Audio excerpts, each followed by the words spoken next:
ang mga magtutulungan sa misyon na ito. Ang inyo pong lingkod at kaagapay, Jelly de Belen po. Sherilyn Reyes Tan. Pero sa gitna ng magagandang tanawin na ito, meron tayong mga kababayan na nagsastruggle para maitawid ang kanilang pang-araw-araw na buhay. Patricia Tumulak. Nakakalungkot dahil nakakaranas pa rin ng problema sa kabuhayan ang ilan nating mga kababayan dito. Sasamahan din tayo ng mga eksperto na magbabahagi ng kanilang kaalaman sa bawat issue. At si Manoy Wilbert T. Lee, siya ang mangunguna sa ating panel of experts sa desisyon upang resolbahin at aksyonan ang mga problema at pagsubok ng ating mga kababayan. Nakaka-overwhelm. Ito yung gusto natin. No? Tulungan natin sila. Nakakagawa tayo ng difference sa buhay ng mga tao. Maligayang umaga sa inyong lahat. Sama-sama na naman po tayong matututo at makikisa sa ating modern bayanihan ngayong linggo. Ako po si Patricia Tumulak, ang makakasama nyo ngayon dito sa Si Manoy ang Ninong Ko. Sabi nga ng pambansang bayani nating si Dr. Jose Rizal, ang kabataan ang pag-asa ng bayan. It never grows old dahil nakasalalay talaga sa susunod na henerasyon ang bayan natin. Pero hindi lahat ay may sapat na edukasyon, resources, at kakayahan para mailabas ang full potential ng mga kabataan. Buti na lang may dalawang organisasyon na tumutulong sa mga kabataan para sa pagkakaroon ng bagong kakayahan at baguhin ang kanilang buhay. Yan ang Quezon City University Center for Urban Agriculture and Innovation at ang kanlungan sa Irma Ministry Inc. sa Maynila. Mamaya malalaman natin ang mga programa nila para sa ating mga out-of-school youth. Pero ang mga nasabing organisasyon ay meron din mga pagsubok. Kaya tinawag natin ang ating Ninong Manoy at ilang pang mga eksperto na tutulong sa atin para solusyonan ang mga challenges na hinaharap ng Quezon City University Center for Urban Agriculture and Innovation at ng kanlungan sa Irma Ministry. Mamaya po may pagkakataon tayong itanong kina Manoy at sa ating mga experts ang kanilang mga payo at suhestyon sa paglutas sa problema ng mga out-of-school youth. Kaya huwag na natin patagalin. Alamin natin kung ano nga ba ang kinakaharap ng Quezon City University Center for Urban Agriculture and Innovation. Kukwentuhan na kayo ng ating correspondent, Sherilyn Reyes Tan. Magandang araw po sa inyong lahat. Nandito po tayo sa Quezon City University o dati kilala bilang Quezon City Polytechnic University. Ang Quezon City University ang tahanan ng QCU Center for Urban Agriculture and Innovation. Kilala rin ang QCU-CUAI bilang The Center. Layunin ng The Center na i-promote ang urban agriculture para matugunan ang kahirapan, magkaroon ng stable na food supply, pasiglahin ang integrasyon ng mga komunidad, at protektahan ang ating kapaligiran sa pamamagitan ng eco-friendly methods at ng iba pang alternative at innovation sa paghahardin. Committed ang The Center para makilalang namumuna sa urban agriculture, pagbabago at pag-unlad ng teknolohiya na makakatulong sa pagtatanim at pagsasaka. Hello, sir. Hello, Kamusta ma'am. Magandang umaga po. Yes, ay nako. Para malaman po natin kung ano ang benepisyo ng The Center, kasama po natin si Mr. Romel Sevilla. Siya po ang head ng QCU-CUAI at si Engineer Justin Malindao, isang agriculturist. Mga sir, ano po ba ang technology at advancement ng The Center? Po sa QCU ko ay meron po kaming mga iba't ibang mga automated po na greenhouse. Gaya po dito, tinatayan natin ngayon. Ito po yung pinakamalaking greenhouse po namin, which is yung commercial greenhouse. So meron lang po switch. So ang water irrigation system nito is sprinkler. So i-on mo lang yung switch, so kusa na po siyang mag-direct. Sa mga ibang greenhouse naman po namin, meron kaming mga hydroponic setup po doon. So ganoon din, automated din siya, i-on mo lang yung switch. Ang iba't ibang model meron po ang Center for Urban na makikita po ng lahat po ng bibisita po sa atin. So meron po tayong pang household, meron po tayong pang business, katulad nito, mga malalaking greenhouse, may maliliit. Tapos meron din kaming setup po dito na indoor hydroponics saka indoor aquaponics. Para sa kaalaman po ng lahat, ano ba itong hydroponics at aquaponics na ito? Tama po ba na yung dumi ng isda ang gagamitin na parang pagkain naman ng plant? And then yung plant naman po ang maglilinis ng tubig para naman malinis yung tirahan ng ating isda. Tama po 'yon. Opo. Ganun po ang umiikot lang po yung ating tubig na kino-convert po yung tubig ng isda, yung pinaka pupo ng isda into nitrate, binabalik din uli sa ating para malinis po Opo. din yung ating tubig ng isda. So, ang kagandahan po dito sa Center for Urban, dahil ito po yung instruction ng aming Pangulo, Dr. Teresita Atienza, na magkaroon ng collaboration sa mga colleges na kung saan yung kanilang mga capstone project ay nakarelate na rin po sa ating urban agriculture. Meron po tayo dito mga gawa ng ating mga estudyante ng mga technology na ang tawag namin dito is smart farming. In-apply din namin yung Taiwan technology. Okay po. Kasi pinadala kami, kasama ko si Engineer J. Lennon Asilos sa Taiwan, at doon kami nag-aral ng 2 weeks para aralin po yung technology ni Taiwan. So ngayon po, tinuro namin sa ating mga colleges at ina-apply na po dito sa ating center. Challenges, meron pa ba kayong kinakaharap na problema po? Una yung mga seeds na ginagamit namin, kulang kami sa gamit. Ang pinakailangan po namin ngayon is yung lupa. Kasi dito po yung binigay na area sa amin is dating tambakan. Okay. So yung mga nakatambak dito, alos karamihan, puro bato. May part pa na puro semento. So kailangan po maglagay kami ng mga lupa. At yun po yung mahirap hanapin dito, lalo sa syudad. Ayun. Naku, Sir Romel and Engineer Justin, maraming salamat po sa inyo. Ayan, Maraming sige. salamat din po. Opo, at mamaya papakita nyo sa akin the joy of Yan po, gardening. yan po. Ayan. Nakaka5 hanggang 6 na buwan na training ang Sagip OSY project. 20 active out-of-school youth po ang nagpa-participate sa kanilang mga programa. Pero katulad ng marami, hindi po nagiging madaling ipagpatuloy ito sapagkat napakalaki po ng epekto ng kanilang personal na problema sa kanila pong mga commitment. Siya si Adrian Arellano, 21 years old. Ang kasulukuyang presidente ng Sagip OSY. Very independent si Adrian. Bunso siya sa 6 na magkakapatid, kaya sa murang edad, marami na siyang naging trabaho para masustentuhan ang sariling pag-aaral at makatulong sa pamilya. Pero sa dami na naging trabaho ni Adrian, ang pangarap niya ay ang maging licensed agriculturist. Nangunguna si Adrian sa pag-aalaga ng maliit na urban farm sa Santa Lucia. Gusto niya itong mapalago para na rin maging kabuhayan niya at ng iba pang mga tao na interesado sa pagtatanim. May mga kabataan din siyang nahikayat na sumali sa kanilang pagtatanim. Ang nakakatuwa, mula sa pagiging tambay, naging hobby na ng mga kabataang ito ang pagtatanim. Marami rin silang natulungan dahil ipinamimigay nila ang mga naka-harvest nila sa mga taga Santa Lucia. Adrian, paano ka ba napunta sa pagtatanim? Ano bang nag-udyok sa'yo na sumali sa Sagip OSY project?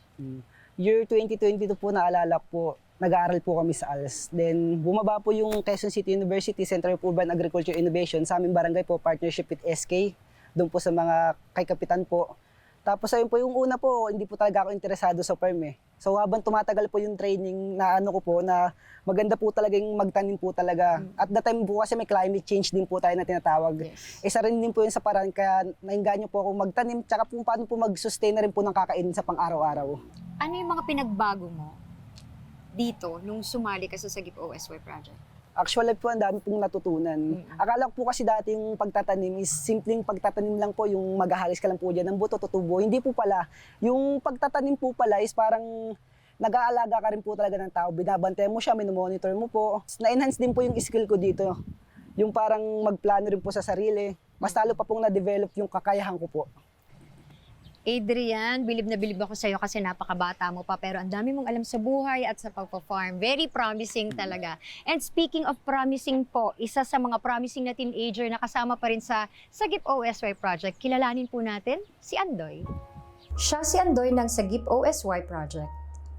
Tulad ni Adrian, nag-aaral din sa alternative learning system si Andoy. Lumaki si Andoy at ang kapatid niya sa lola. Hindi naging madali ang teenage years ni Andoy kaya minsan siya'y naging rebelde. Napabayaan niya ang pag-aaral dahil lagi siyang dikit sa barkada. Ang masaklap, minsan niyang nasaktan physically at verbally ang kanyang pamilya. Pero nagbago ang buhay ni Andoy nang makilala niya ang Panginoon at napasali siya sa Sagip OSY. Andoy! Hello Ako po. naman ay napawaw sa 180-degree na change mo. Pero gusto kitang kilalanin. Gusto kitang mas maintindihan pa. Ako po ay isang nag-ibang way ng landas po sa pamagitan po ng barkada. Ako Napabarkada ka. Opo. Meron din po akong nagawang hindi ka nais-nais na pinagsisihan ko po sa sarili ko. Nawala po sa sarili, naging rebelde po. Hindi na rin po ako umuwi sa bahay yung mga panahon na yun po. And Buhay pa papa mo? Sige, pwede kang mag-stop. Okay lang. wala po, hindi ko na po siya hindi ko na po siya nakita or nakilala po. Hindi na po nakita sa mukha. Pero po, ang naging inspirasyon ko na lang po yung apelido niya po. Ako po ay nagpapasalamat sa lola ko po dahil siya po talaga yung bukod tanging nagpalaki po sa akin. Saan At napunta bata si po ako. mama mo? May mga panahon po kasi noon, ano po siya, parang rebelde rin po. Parang in-enjoy po niya yung pagkadalaga niya. Habang na baby pa lang po ako noon. Pero ako po, nagpapasalamat po ako dahil na po siya, nagbago po siya sa pamagitan ng tita ko na pinayuman po siya at napasama po sa isang sa aming ministry po na church. May pinangako ka ba sa sarili mo na hindi mo nagagawin? Siguro po yung sa barkada po talaga sa akin kasi yung barkada po is dapat maging wise po tayo na mamili po tayo kung tama po ba yung ginagawa nila or hindi. Mas maging wise tayo na kung mali po po, iniiwasan na lang po natin. Minus natin na mga makakabuti po sa atin. Ayun po. Maraming salamat sa iyo, Andoy. Talagang ako'y lalo mo pang napabilib ha. Bilib na ako sa iyo kanina. Mas namangha pa ako sa mga shinare mo sa akin. Maraming salamat sa iyo. Nakaka-inspire ka. May inspire mo ang lahat ng kabataan na manonood sa iyo. At good luck sa iyong mga plano, sa iyong future. Napakaganda at napakahalaga po ng The Center at ng Sagip OSY Project pero marami pa rin silang kinakaharap na problema. Gaya ng kakulangan sa tao at gamit at kawalan ng market para sa kanilang mga produkto. Kaya naman hihingi tayo ng tulong sa ating mga eksperto at kay Manoy para malaman natin kung paano masusolusyonan ang mga isyong ito. Maraming salamat, Shay. Alam mo, nakaka-inspire na makita na pati yung mga kabataan natin ay involved sa farming. Sana marami pang mahikayat na sumali sa mga programa ng QCU, CUAI at Sagip OSY. Kaya naman gusto ko nang marinig ang sasabihin ng ating mga experts na solusyon sa problema ng The Center at nina Adrian at Andoy. Kaya tara na, itanong kina Manoy sa pagbabalik ng si Manoy ang ninong ko. Ikaw ako kaya ipanalo. Winner tayo lahat. Welcome back sa Si Manoy, ang ninong ko. Kasama po natin ang ating mga experts. An agriculturist from the DATI and ATI National Focal Person for National Urban and Peri-Urban Agriculture Program o NUPAP, Mr. Justin Paulo Interno. Magandang umaga po sa lahat. Magandang araw, sir. At mula naman sa Go Negosyo, kasama natin ang business coach na si Mr. Jerry Yao. Magandang araw. At syempre kasama natin ang ating ninong Manoy, Kong Wilbert Lee. Morning, Pat. Good morning. Good morning sa inyo. Good morning. Mga kapuso, ilan lang sa mga nabanggit na issues ng The Center ang insufficient workforce, kakulangan sa gamit at kawalan ng market para sa kanilang mga produkto. Kaya simulan na nating itanong kina Manoy kung paano nga ba masosolusyonan ang mga challenges ng The Center. And based on sa video and sa naging usapan natin, ang nakikita natin is human resource ang problema natin. Kulang tayo sa tao na gagawa. Imagine if we have sufficient people doing this project, we can produce enough para makapenta tayo enough product to sustain the product, to sustain the project itself. Diba? Ito lang isang nakiisip kong solution. Kumuha tayo na out of school yun, pinag-aral natin sila with the alternative learning system. And probably, the payment can be done through the services. So, meron tayong gumagawa. But after that, what will be the next? Gagraduate at gagraduate yung mga bata yan. At hindi nila iisipin na mag-volunteer pa rin ako. So, doon pumapasok yung you turn this, what they have learned, into a livelihood or a job for them, permanent job. May sumasahod, kumikita sila. Another solution, aside from the HR, is hitting the right target market. Okay. Ito yung produkto natin, maganda itong produkto natin, ibenta natin sa tao may pera. This is what we need to create sa product na value. To sell it to the rich, for the rich to purchase it, give income to the organization so that they can pay people enough salary. Para hindi lang yung organization sustainable, pati yung community na tinutulungan nila maging sustainable. To put an umbrella term for this, one better solution is through partnerships.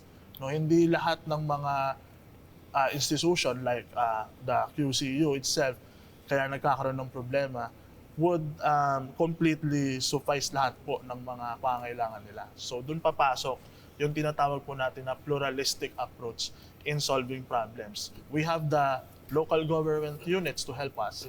We have the private sector. We also have, of course, the help of several government agencies. Kahit yung mga pribadong tao can provide inputs through partnership para lahat sila, meron silang chipping in na meron tayong mga maitutulong dun sa problema. And day by day, step by step, mas ma-identify natin yung mga root causes and at the same time, mas inclusive yung pagbibigay ng solusyon. Ang pinakamaganda dito actually, yung nakita natin dito, yung nag-start yung QCU ng urban farming. Yes. Yan yung pinakamaganda nangyari dito. No? Yung urban farming, in fact, nung nakaraang pandemic, nakita natin, dito nagsulputan lahat eh. Nagkaroon ng mga plantita dito, no? Lahat pumasok dito sa urban farming. And then one of the gusto natin mangyari actually dito is makita itong urban farming. Na through the urban farming, ang kinukuha nila, yung manpower na sinasabi natin kulang, kinukuha pala nila dito ay yung mga out-of-school youth. No? So parang meron tayong urban farming for our food security. At the same time, natutulungan natin itong mga out-of-school youth. Itong kanina, yung storya natin, no? Yung nawawala ng landas daw sila. No? Then ngayon, nakabalik because of this. No? So ito yung nakakatuwa. And this is also in line with a bill that I filed, yung House Bill 1297. No? Ito po yung na-file natin. Ito yung Instructional Garden and Urban Agriculture Act. No? Gusto natin mangyari, nakita natin, meron silang bakanting lote ron, ginawa nilang urban gardening, no? Yung nagtanim sila ng mga gulay. In fact, ang ating Pangulo, kung hindi ako nagkakamali, nagsabi na siya, lahat ng mga bakanting lote ng ating gobyerno, taniman. No? Dito sa particular situation na to, State University, yung QCU, meron silang ganung lote. No? Tinaniman nila. Gusto nating mangyari, lahat ng mga state universities all over the Philippines, pag nakita ito ay gayahin. No? Magtayo rin ng ganito, magtayo ng center, maglagay ng urban farming or urban gardening, ay yung mga out-of-school youth sa lugar, matulungan natin. I think this is one of the gusto talaga nating ma-achieve dito sa pinuntahan natin itong path ni Shane na QCU. No? I believe tuloy-tuloy, habang ang nagbuhay ang negosyo, tuloy-tuloy ang problema niyan. That is our duty to be vigilant to address those problems. Partnering from government and the private sector, kailangan magtulungan tayo. Hindi ito magagawa ng private sector only, hindi rin ito magagawa ng government. Yes, lahat talaga. Yan din po ang programa natin. Ikaw, ako, tayong lahat. Tayo lahat po. Kaya nating ipanalo to. Maraming salamat, Manoy, at sa ating mga experts, mga kapuso, for sure, matutugunan na ang pangangailangan ng The Center dahil sa suggestions at tulong nyo. Susunod po makakasama natin ang isa pang organisasyon na tumutulong din sa mga batang nangangailangan ng financial, mental at emotional assistance, ang Kanlungan sa Irma Ministry Inc. Sa pagbabalik yan, ng si Manoy ang ninong ko. Ikaw ako, kaya ipanalo. Winner tayo lahat.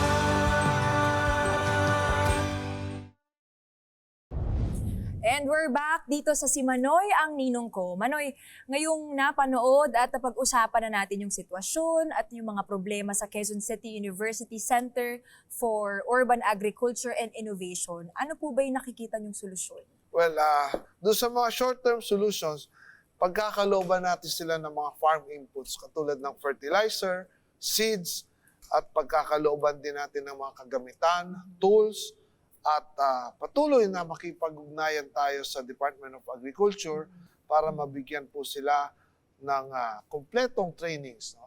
Para po sa makabagong teknolohiya sa pagtatanim. Dito naman po sa ating long-term solution, tutulungan natin sila na makagawa ng business plan, no? Pagsasaayos ng market linkages. No? Ito po yung kung saan nila dadalhin yung kanilang mga ani. No? Ang pinakamahalaga, ito pong financial literacy training. No? Sa tulong po ng mga pribadong sektor, makikipag-ugnayan po tayo sa kanila para po sa financial literacy at paano po mag-manage ng negosyo talaga. And tayo po ay makikipag-collaborate sa Quezon City University for ito po nga kanilang Center for Urban Agriculture and Innovation, sa Quezon City LGU, sa Department of Agriculture, sa Bureau of Land and Industries, at mga SUCs, o State Universities sa buong Pilipinas, at TESDA, para po sa iba pang mga trainings at livelihood opportunities. Kasi gusto po natin mangyari na ito pong nakita po nila sa Quezon City University, Center for Urban Agriculture and Innovation, ay gayahin din po ng ibang state universities sa ibang probinsya, iba't ibang parte ng ating bansa. No? Tulungan natin sila doon sa mga gustong gumaya at gustong mag-establish ng ganitong modelo sa kanilang lugar. Pwede po natin silang tulungan sa Department of Agriculture para po sa ganitong mga proyekto at modelo. No? And of course, ito po ang atin, yung pagsasabatas ng ating panukala, House Bill 1297 o ang tinatawag nating Instructional Gardens and Urban Agriculture Act, mandating SUCs and LGUs to establish urban farms to help the country's food security, no? Para makatulong tayo sa ating food security. At ang isa pa po nating talagang aktibong isusulong ay yung ating pong pagsasabatas ng panukala nating tungkol po sa Kadiwa Centers. Ito po yung institutionalization of Kadiwa Centers para po direktang maibebenta ng ating pong mga magsasaka, mga food producers, yung kanilang ani, diretso po sa itong mga consumers and mawala po yung mga middleman, no, na tinatawag natin. Okay, maraming salamat Manoy sa napakarami at napakagandang solusyon. Naway ito yung maging magandang pag-asa para sa The Center. Mga kapuso, at alam nyo naman tayo dito sa Si Manoy ang ninong ko. Syempre, hindi lang tayo puro salita. Sinisigurado natin na masusundan yan ng gawa. Kaya panoorin natin ang reaksyon ng mga taga The Center nang matanggap nila ang handog ni Manoy.